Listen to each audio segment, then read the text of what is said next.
हिंदी साहित्य में यशपाल का नाम प्रसिद्ध कहानीकार और उपन्यासकार के रूप में लिया जाता है।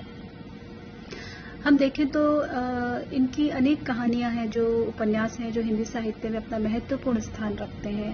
एक महत्वपूर्ण हस्ताक्षर के रूप में यशपाल है, वो साहित्य में अपना स्थान रखते हैं।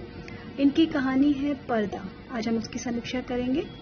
पर्दा कहानी इनके यशपाल पहले प्रसिद्ध कहानीकार के रूप में, जो प्रेमचंद की परंपरा के रूप में, उनकी नए युग के रूप में यशपाल जी का नाम आता है। इनके लिए है कि यथार्थवादी होने के साथ है सामाजिकता भी, हमें सामाजिक समस्याएं का चित्रण इनकी कहानियों में हमें दिखाई देता है। प्रगतिशील और यथार्थवादी कथाकार के रूप में इन्होंने मध्यम वर्ग की जो समस्या है, उनकी जो मूल्य है, उनकी जो जीवन शैली है, उसको उन्होंने अपनी कहानियों में बखूबी इंद्राज किया है। समाज के सामने जो पुरानी परंपरा है, उस पुराने मूल्य को, अपने पूर्वजों की जो मूल्य है, उनके जो कहें कि खानदानी जो परंपरा है, उसको बनाए रखने के लिए किस तरह से एक आम आदमी जूझता है और उस अपने घर परिवार की अपनी आवश्यक जो ज़रूरत है उसको पूरा करने की कश्मकश में वो उस परंपरा को भी निभाने का प्रयास करता है, और उस प्रयास में वो उसे कर्ज भी लेना पड़ता है, और कर्ज की रकम किस तरह बढ़ती जाती है, और उस बढ़ती कर्ज की रकम और अपने भीतर एक रिश्ता हुआ एक आम आदमी की इच्छाओं का, उसकी कहें आत्मसम्मान का किस तरह रेशे रेशे होते हुए दिखाना, इसका मार्मिक चित्रण है यशपाल जी ने अपनी पर्दा कहानी में किया है। आधुनिक कथाकारों में अपना विशेष स्थान रखते हैं। वामपंथी विचारधारा से आप प्रभावित हैं, और इसीलिए हम देखते हैं कि इनकी एक स्वाभिमान के लिए आधुनिक परिस्थितियों में किस तरह से एक लेखक है वो आम आदमी के साथ जुड़कर उसकी परेशानी को रखता है, ये हमें इस कहानी में देखने को मिलता है। इस कहानी की जहाँ तक शीर्षक की सार्थकता की बात करें तो इसका उद्देश्य पर्दा रखा गया है। इसकी नामकरण की सार्थकता का संकेत करते हुए एक कहीं कहानी में यह आता है कि किवाड़ न रहने पर पर्दा ही आबरू का खक वाला था। यह पर्दा भी तार तार होते होते एक रात आंधी में किसी भी हालत में लटकने लायक में रह गया। तो ये कहानी एक सामाजिक समस्या प्रधान कहानी है, जिसमें एक आदमी पर्दे के रूप में वो अपनी विवशता, अपनी दरिद्रता, अपने भीतर उमड़ रहे रिश्ते घावों को, अपनी विवशता को, अपनी कश्मकश को किस तरह पर्दे से ढकने का प्रयास करता है, ये इस कहानी का शीर्षक में हमें दिखाई देता है। कहानी तत्वों के आधार पर अगर हम बात करें तो पहला तत्व है कथानक। कथानक के आधार पर हम देखें कि पर्दा कहानी में यशपाल ने जो रूढ़िगत परंपरा का निर्वाह करते हुए जो मुख्य पात्र है पीर बख्श, उसको दिखाया है कि किस तरह से वो अपने उस परंपरा के निर्वाह में, अपने रिश्तों में जो मिथ्या सम्मान, खोखलापन, आर्थिकता, मानसिक संताप, इन सब को किस तरह से बेबाकी से उन्होंने इसमें उकेरा है। चौधरी पीर बख्श अपनी बस्ती में एकमात्र शिक्षित अफसर था जिसके दादा के भी चुंगी के महकमे में दरोगा होने से अच्छी आमदनी, पक्का मकान, हवेली का दर्जा हासिल था। परिवार के बढ़ते रहने से जो हवेली में जगह कम पड़ने लगी थी, पीर बख्श अपने परिवार के साथ अलग किराए पर रहने लगा था, और ये चीज़ें जो पीर बख्श की निर्धनता है वो हमें दिखाती है कि किस तरह वो अलग किराए का घर लेकर रहने लगता है, और एक तेल के मिल में किस तरह क्लर्की करने लगता है 12 रुपए महीने में, जिसमें 2 रुपए वो महीने का किराया भी चुकाता है। और बस्ती में सिर्फ चौधरी पीर बख्श ही है जिसकी घर की डौडी पर जो है एक पर्दा टंगा हुआ रहता है, और सब लोग हैं वो पीर बख्श को बड़ी आदर की दृष्टि से देखते हैं, और समय के साथ साथ उसका परिवार बढ़ता रहता है। 3 लड़कियां और 2 लड़के उसके होते हैं और खर्च भी बढ़ते रहते हैं।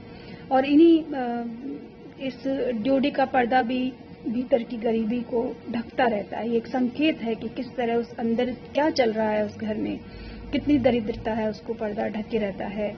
घर में पहनने के कपड़े, खाने का अभाव होने लगता है और कर्ज लेने की नौबत आ जाती है। घर वालों के कपड़े चीथड़ों में तब्दील हो जाते हैं और उपवास भी बढ़ते जाते हैं, उन्हें फांके लगाने पड़ते हैं।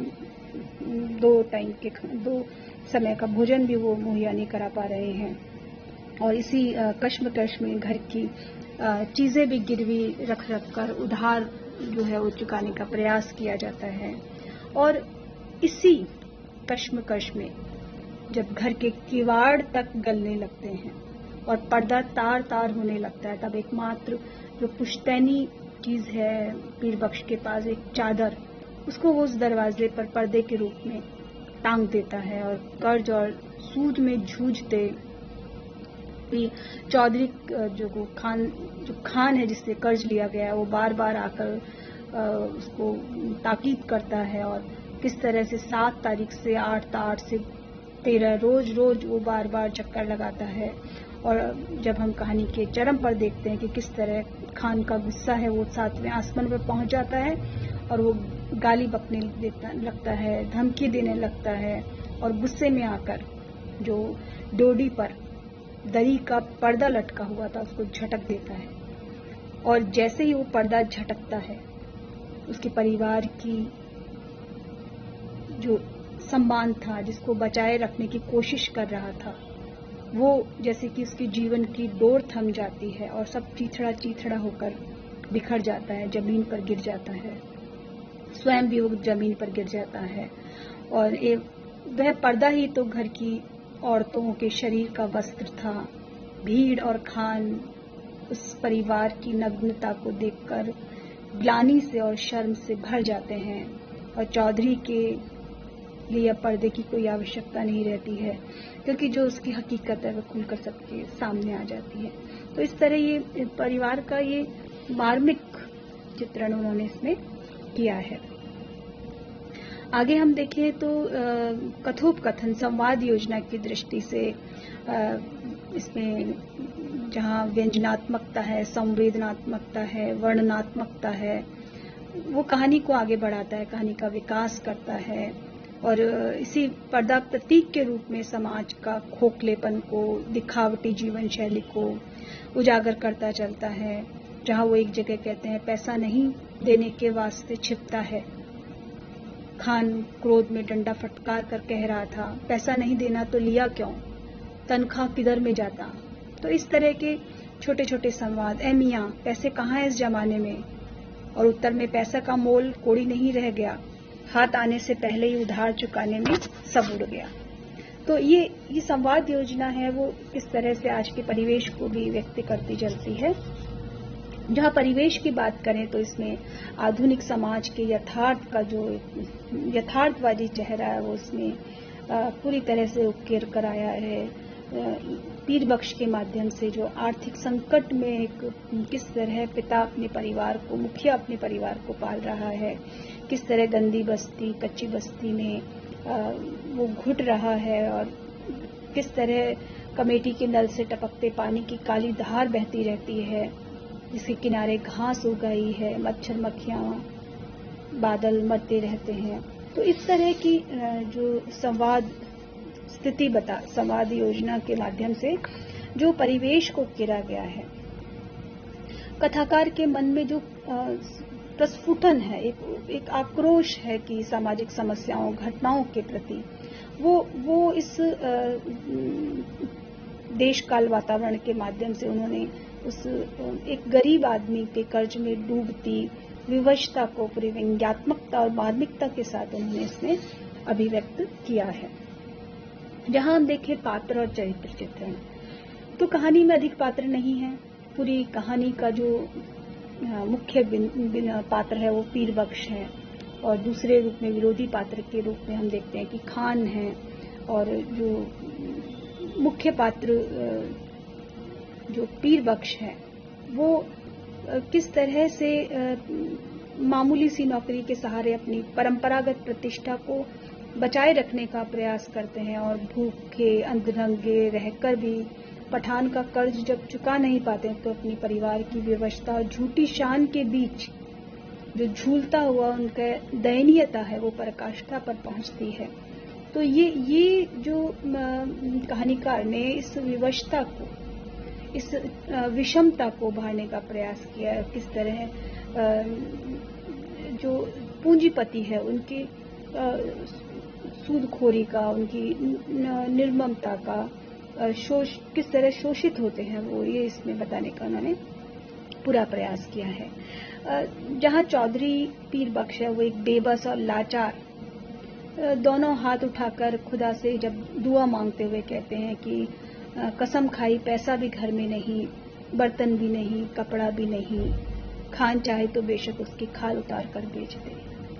तो ये उसके भीतर एक पात्र की विवशता की वो अपनी दरिद्रता को, अपनी बेचारेपन को किस तरह से अभिव्यक्त कर रहे हैं। दूसरा पात्र पठान जो बार बार कर्ज की वसूली के लिए ताकीद देता हुआ, गालियां देता हुआ घर का पर्दा हटाता है और एक तरफ वो प्रतीक है समाज के उस संपूर्ण शोषक का, पूंजीपति वर्ग के प्रतिनिधित्व का, और जो दूसरी तरफ हम देखें कि यही पात्र है जब वो पठान लज्जा से धरती पर गड़ जाता है, जब वो सामने दृश्य देखता है परिवार का, नग्न दरिद्रता से भरा हुआ दृश्य।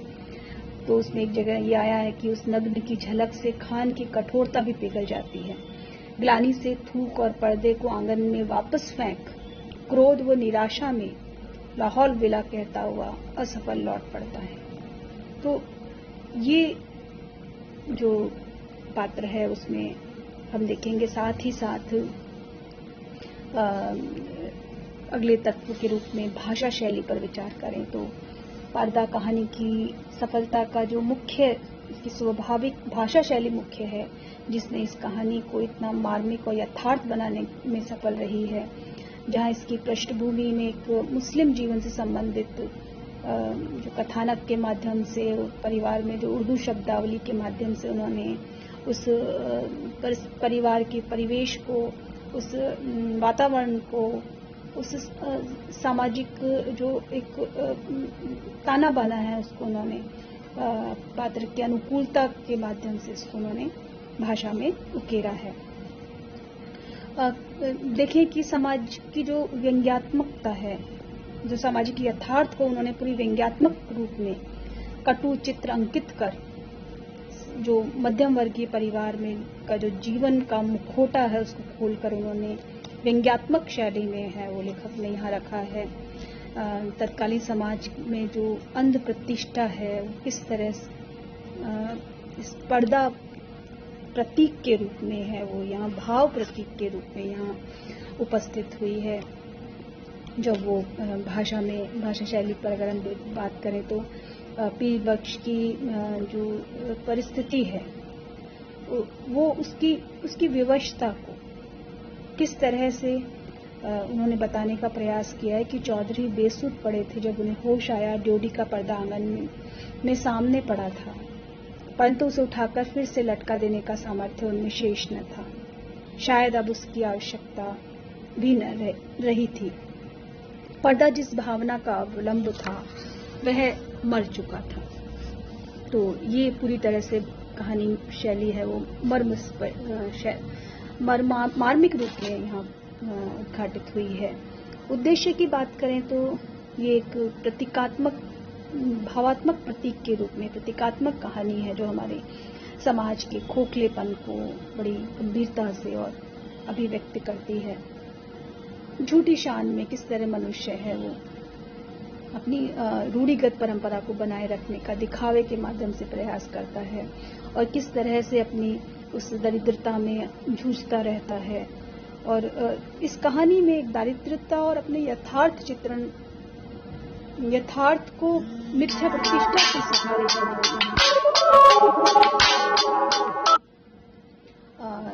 इस कहानी में प्रगतिवादी दृष्टि को प्रस्तुत करती घटना प्रधान कहानी है ये।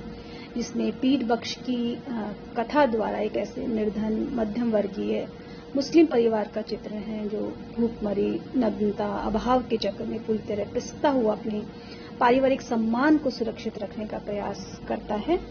और इस तरह ये एक पर्दा कहानी जो है वो भीष्म साहनी की लेखन शैली में अगर हम देखें तो यशपाल की ये कहानी है वो सामाजिक क्षेत्र में जनसंघर्ष से जुड़ते हुए एक राष्ट्रीय हद बंदियों को तोड़ते हुए मानव संबंधों को वाणी देती हुई न्याय और मानवाधिकारों के लिए चलने वाले जन संघर्ष को संबल देती हुई एक कहानी है। और ये कहानी जो है वो मानवीय स्थिति की संवेदना का सफलतापूर्वक चित्रण करने में सफल रही है। तो इस प्रकार इस कहानी में उदय प्रकाश जी ने परिस्थितियों का जो वृत्तांतपूर्ण आंकलन और मानवीय स्थिति की संवेदनशील चित्रण की अभिव्यक्ति करते हुए कथा में रोचकता और प्रामाणिकता की प्रतिष्ठा या स्थापना की है। और इस प्रकार वे बदल रहे यथार्थ का ऐसा सृजन करते हैं कि विभिन्न कथा युक्तियों, मिथकों के माध्यम से विविध आयामों से वो देते चलते हैं और अपने समय के यथार्थ बदलते रूपों, दबावों और मानवीय सरोकारों का उन्होंने यहाँ सूक्ष्मता, कलात्मकता के साथ अभिव्यक्त करने में एक विलक्षण क्षमता और अंतर्दृष्टि है वो उदय प्रकाश जी में दिखाई देती है। इस प्रकार ये आज हमने पर्दा कहानी की समीक्षा की।